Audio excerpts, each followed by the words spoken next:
اب بات کرتے ہیں اس شخص کی جس کا فتنہ اس زمانے میں بھی تھا اور آج بھی اس کا فتنہ باقی ہے. وہ بدبخت کون تھا؟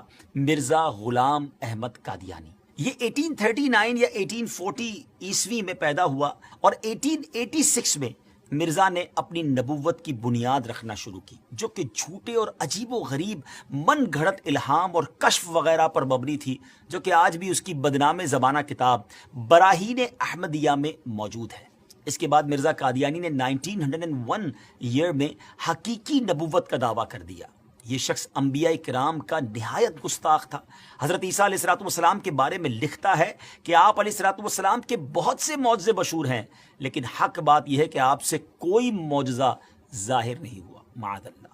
دعوی نبوت کے بعد مرزا کی رگ شیطانی مزید بھڑکی تو اس نے خدائی کا دعویٰ کر ڈالا. لکھتا ہے کہ میں نے نیند میں اپنے آپ کو ہو بہو اللہ دیکھا اور میں وہ اللہ ہوں.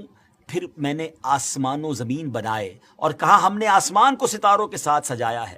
استغفر اللہ، استغفر اللہ.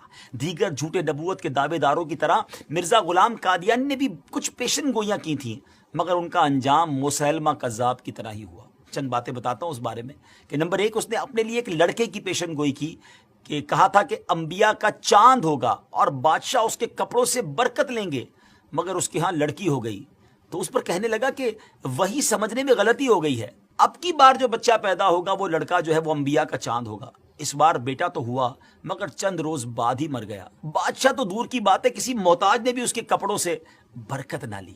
نمبر 2، اس نے ایک اور پیشن گوئی کی کہ آسمانی بیوی کی پیشن گوئی کی اور اپنی چچا زاد بہن احمدی کو خط بھیجا کہ اپنی بیٹی محمدی بیگم میرے نکاح میں دے دے.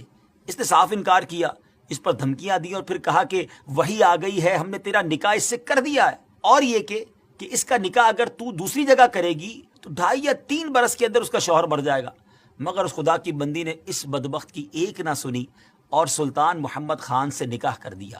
وہ آسمانی نکاح دھرا کا دھرا ہی رہ گیا، کچھ بھی نہ ہوا، وہ شوہر نہ مرا اور نہ کچھ اور ہوا.